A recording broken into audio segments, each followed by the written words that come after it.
down really quick. And how important is it to use actually proper sharpened knives? Knives, more right? injuries come from dull knives because you're trying to hack it like, oh.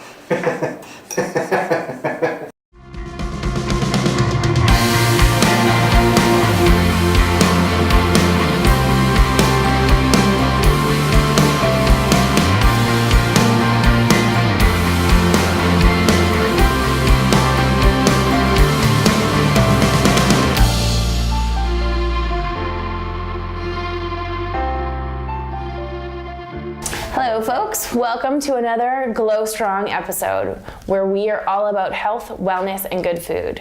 I'm Leslie Genoway, and today is our season finale. We want to thank you for coming along for the ride with us. It's meant the world. Speaking of riding, that can only mean one thing. Today we're going for a ride. We're going to be hitting up Wheelhouse Cycle Club, and then we're going to be having a party with all of our amazing friends. Come join us.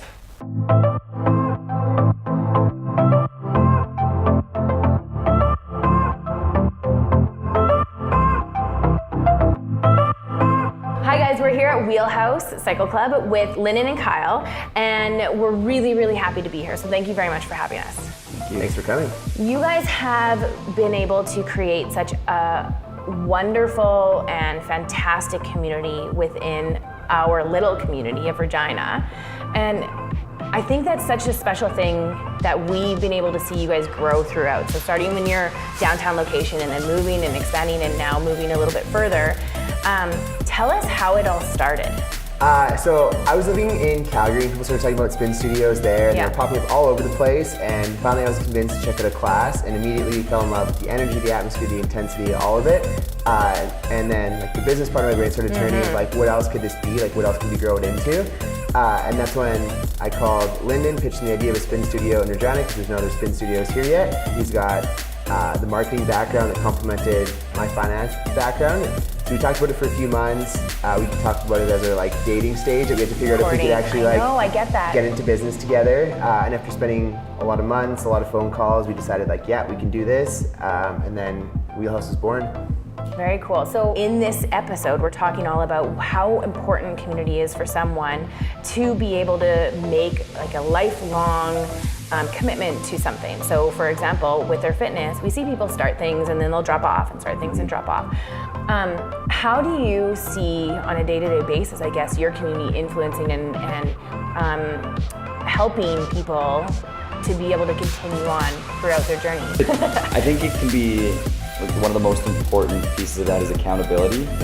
But accountability doesn't need to be, oh, you better do this today. Accountability can be like, hey, you going? Yeah, I'm going. Like, I can't wait. Or just like relating to someone who also loves to do pumps and dips on their way to a ride, and that shared experience just keeps people accountable. Very cool. So how has it affected you guys individually, like the community part? Have you noticed anything that's really like personally come out of this? That's a really good question. Personally, the fact that there's such a community around us has made it the absolute best place to come to work. I've always tried to avoid a job where I see one or two people on a daily basis and I sit there somewhat alone working away at something. I just like feed off the energy of other people, and that for me has helped me a lot just because it's my ideal working environment, even when it's a tough day. So you're slightly an extrovert. A little bit. Just a little bit. Okay, so here's a thing that I hear a lot with anyone that is especially a beginner in the fitness, exercise, getting back into it, postpartum after they have a kid. How would you suggest someone, because sometimes it's intimidating to walk into an already established community. So if you were to give like 3 pointers or step-by-step on a beginner or someone that's just getting into actual moving their body, what would be things that you would suggest on how to integrate themselves into the community that you guys already have? I think too often people come to a fitness class and they put a ton of pressure on themselves. So a big part of our messaging, even in a recent conversation I had on the phone with a new rider, was that you just need to come in and not put pressure on yourself and it'll be fine. You'll survive, because it's often the pressure you put on yourself that makes you either like work too hard, overexert, or walk away being like, oh, I didn't live up to my incredibly, ridiculously high expectations of myself. So just come in, be open to just getting a little bit better today, a little bit better tomorrow. For any new rider, like someone that's taking a break, like we're gonna do our absolute best to make that first ride back as comfortable to you as possible. Yeah. So the moment you walk in, there's gonna be a high five and a friendly face there greeting with you. If it's your first ride or you just haven't been in a while, they'll be there to guide you through the space, make sure you're set up with your shoes, your water, your towel. And there's an intentionality to it, and you can't just say, hey, we're about community, and just expect a community. With the community that we see on a daily basis here, what is something that you get to see from your clients on a daily basis? I think my absolute favorite thing to see is when people that didn't know each other before Wheelhouse are hanging out outside of our doors. Because it's one thing for someone to come in, like see a couple friendly faces, give a high five, but like when you know that those relationships have expanded outside of our four walls, I think that's when, like to me, it has the most impact. It's like, hey, we're creating something lasting here, like that bond isn't just like when we're riding beside each other, it's like it goes a bit deeper than that. So now we are gonna go for a spin. I'm gonna go for a spin. We're gonna go sweat, we're gonna go spin, we're gonna see what it's all about, we're gonna see what the vibe and the hype and everything like that is, so that people outside of right now can actually have a little bit of insight before they actually walk through your doors. Love it. Let's do it. Okay. Can't wait. Cool.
This season of glowSTRONG is brought to you by GMS Health and Travel Insurance. From chiropractor visits to dental care to traveling the world, they make it easy and affordable for you to live well. Talk to your GMS insurance broker today or purchase coverage online now at gms.ca.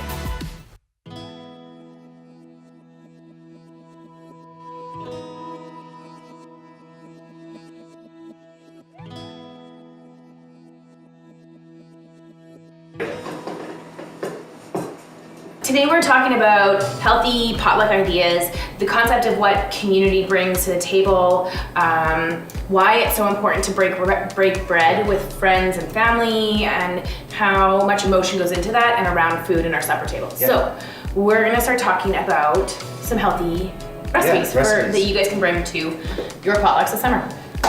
Okay, so today we are making one of our recipes.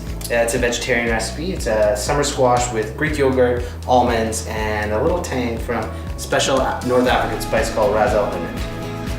What we need to think about when we're going to a potluck is how we can perform or prepare the dish easily, quickly in someone else's house. Cool. So these recipes that we devise are kind of that thing. They can be made quick, they're fresh, and they're healthy. Awesome. Cool. Should we start with a skill, Leslie? In the kitchen, I have minimal skills. Okay. So yeah, let's This one's a practice top makes one. permanent. This. Yeah. Okay. Yeah. Permanent make perfect. Yeah. Perfect. Perfect. See? Fun. See? Let's start with our orange supreme. So this is a classic French technique. So first thing we're gonna do is we're gonna cut off the ends because we want to make a stable base. So cut the ends off the orange, and when you're cutting, the knife's sharp. So run through the whole length of your blade. Yeah, just like that. Let's try that again. Start at the tip and run all the way through. Perfect. Or now we're gonna take the rind off. So this is a little bit difficult. You're gonna start with this part of your blade, and you're gonna run your knife all the way around the orange, like I said, this. So we start like this, and I kind of use a sawing motion when I do this. Like, see? yeah. Can I use the little one? Yeah. I feel like I can't handle the big Yeah. one. Try it out. This. Yeah, there you go. And a slow sawing motion is not a bad thing. Okay. So. No, the pith is bitter, right? So we want all that really nice, juicy, fresh. I think mine looks pretty Yeah, good. yours is good. That's a great job. Yeah. First time. First time. Pro. We're gonna take the orange in our hand like this, okay?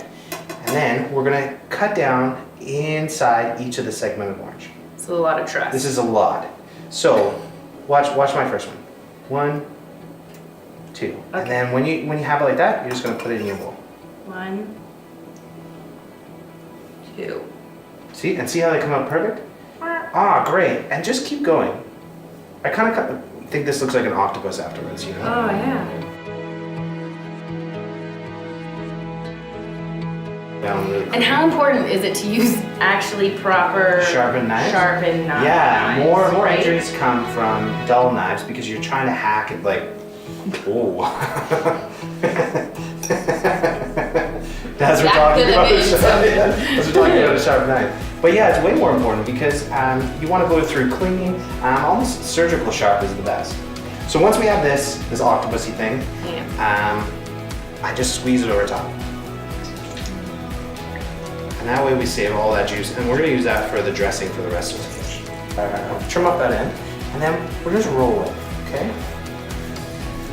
Easy. Yeah. We want it really nice and thin. I feel like that takes like years of practice to do it. It's really thin too, because then some people like onions, some people like the taste. I think they offer this kind of refreshing bite to A little bit sharp. a little sharp. It's Peppery almost. yeah, and it's an acidity that onions have that is really good for the balance of a dish. Okay. Now let's cut the zucchini. Okay. So we're gonna cut it long ways. Like And- this? Yeah, just like that. And then we're just gonna cut it in a wedge after that. Good job. Yeah. And let's cut it one more time. Oh, okay. Right down through. Yeah. Like okay. Yeah. So you want like spears. Spears. Right. Yeah. Zucchini spears. Yeah. So when we're seasoning things, one thing when you go to a restaurant and you taste something at a restaurant, and then you taste something at home, you go, why doesn't this taste right? Or why doesn't this taste as good as being in a restaurant? Salt. Now I know we're making healthy recipes, but we can. Salt is good for you. So actually, you need salt because need you it. have salt in your body. Yeah. Yeah. I agree. Okay. One thing that salt is going to do too is it's going to pull out a little bit of the moisture from the zucchini. So when we grill it, it's going to get more grill marks, and it's going to get more of that caramelization, which as humans we crave. So we're going to grill our zucchini now. Awesome. Yeah, so we're seasoning. As you can see, a little bit of the moisture is coming out. So again, we need a cooking medium. So we can either drizzle it right on there, or we can put it on our pan. I prefer kind of putting it in our pan, Okay. and that way we can see if our pan is hot as well. Okay. So do you want to put a couple of these? Yeah. these Which in? way? Which like? We want to This put way? it flesh side down. Yeah. Yeah, but this way or Yeah. this way? Yeah, let's do it that way, just so we can get those grill marks. That's what we want to do here. Yeah. So with this dish, we want the zucchini to have a little bit of texture, a little bit of bite still. So we're not going to cook them until they're super, mushy. We're gonna start the caramelization process. We want to use high heat. We want to get that going, but we don't want them to be, falling apart. Okay. Yeah. So we probably want to grill on medium high for about 2 minutes on our cut side. So this would kind of be like replacing like natural steak for vegetarians or vegans. For sure. Like it's gonna still have like that meatiness to it, Meatiness. right? It's gonna be thick, Texture. crunchy. Yep. Okay. The cake tester. And we're just gonna push it into the flesh of the zucchini. And we want to see, it has to give a little bit. And you can test if it's hot inside. But you just want to check if it has a little bit of give. Like I can push in. Yeah. Oh, so this doesn't really touch my lips. No, but it looks really cool. Yeah. Okay, so just to see if it's actually done. Just to see if it's actually done. Yeah. Our next step is to plate, and plating is just as important because we eat with our eyes a lot of the time. Yep. But we also want to have a bite of everything when we dig in. So when we're dishing out to people, we want them to taste all the objects on our plate in one bite. So Leslie, Okay, I think you're gonna plate this. I'm ready. You're gonna make this look good. So we're gonna go on this nice wooden board because again, presentation. Okay. First things we're gonna start with is we're gonna start with our base. So our zucchini is the base, and then our yogurt is our base. So those two things, we want those to settle on the plate so that it's not moving around everywhere. Okay. You wanna try that out? Sure. So, want me to show you one? Yeah. Yeah, you look a little like, oh gosh. Put it together, Let's- or just put it in my mouth. So we'll start with a nice long spear, and then we'll do a nice dollop of our Greek yogurt right on top of that, kind of like so. That's gonna create a base, Okay. and then we can keep moving. Okay. So then, and then another one. Yep. And you want? And we won't want to crowd the plate too much. We're gonna do 3. 3? I like it. Yeah. Yeah. Circle 3. 3? Okay. Looks beautiful. Looks beautiful. Dollop. Dollop. Now, one of the main components is the ras al hanout, so the top of the shelf spice. So we kind of want to sprinkle that and season afterwards, just because we didn't want to burn the spice on top. Yeah. Oh, that looks good. Ras al hanout. Okay. Okay. Cool. Now we want to make our dressing. So the yogurt is part of our dressing, but we're going to use a little honey, a little good olive oil, which I left back here, and we're just going to kind of drizzle that over top, and then the The remainder. honey is gonna get drizzled Yeah. over top. Okay. Yeah. So we'll do this, and then just Yeah. like this. Yeah. Back and forth. I Yeah. guess. Just so that you get a little honey on every spear again. Okay. Then a little olive oil, a little orange juice, and that's going to kind of make our dressing. Okay. And. Okay. Yeah, that looks great. And then remember after our surprise, we had that little remainder of our orange juice? Yeah. And Put a just little like bit of a that. little bit of drizzle. Like, Yeah, right in where you put the olive oil. I feel like this could go really wrong. Good. Yeah. Okay. Perfect. So let's put the rest of our garnish on. We're going to use our green onions, our oranges. like- Yeah, and random. Be random with it.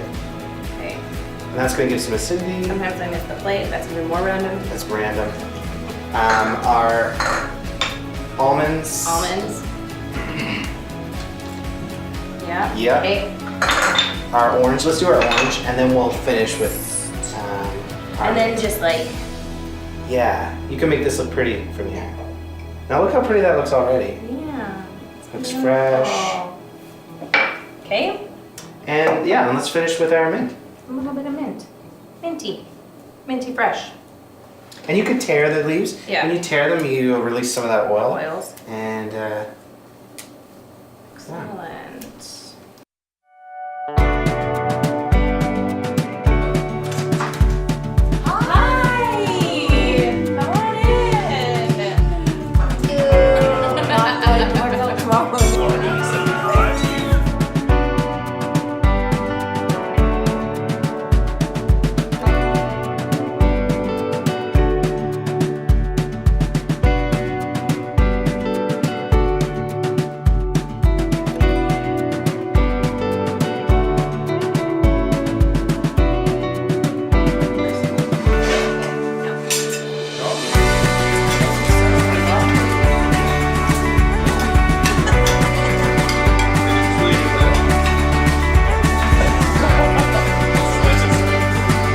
This wine is delicious. It's delicious. Like super strawberry. It's so good.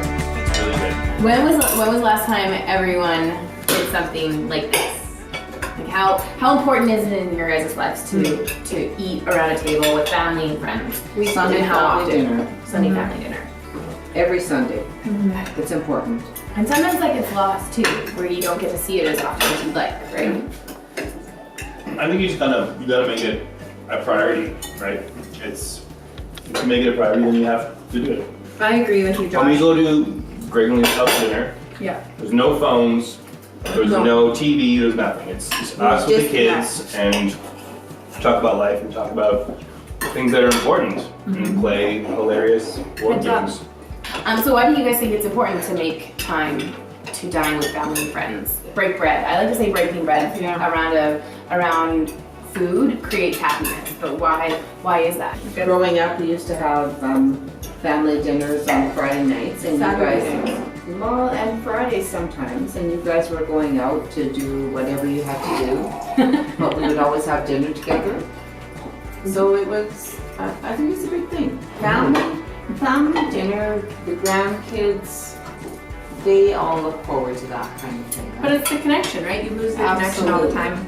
I think though in the digital age that we're in now, everybody uses their phone to communicate, right? I'm texting you, I'm sending you a message on Facebook, I'm not actually connecting with you. Yeah. And so to set our kids up for success, because no matter what we do, our kids will be digital. They'll have technology at their fingertips. So there's so much more from a human connection standpoint. Our kids also have that connection that we have instilled before them, before the digital times, right? Well, we're the So- last generation Right. that grew up without being in the digital age. Right. We're the last So they see us having communication prior to all of this happening, and they're with us on all of that. I think for me it's also important that my son knows that the value of family. How important family truly is to like us. Yeah. We grew up with being a close-knit family and just making sure that It stays intact. I think it's the oldest form of community. Right? Exactly. It's Breaking sitting bread. around and breaking bread with It's actually biblical. Way to find a way to throw religion. Do you think Jesus ever had dinner with his friends? Maybe like 11 or 12 of them. Like the last supper. Cheers to And that's it. Season 1 is finished, y'all. But we still want to hear from you. So make sure that you let us know about what community means to you. Where do you find community? Is it at a spin class? Is it eating together? How do you find your community? So make sure you let us know in the comments. Also, don't forget, jump over to our Facebook page. We still have one more week of our live Q&A. So we want to hear from you on how you make your community the best it can be. Thank you for joining us all season long. Stay active.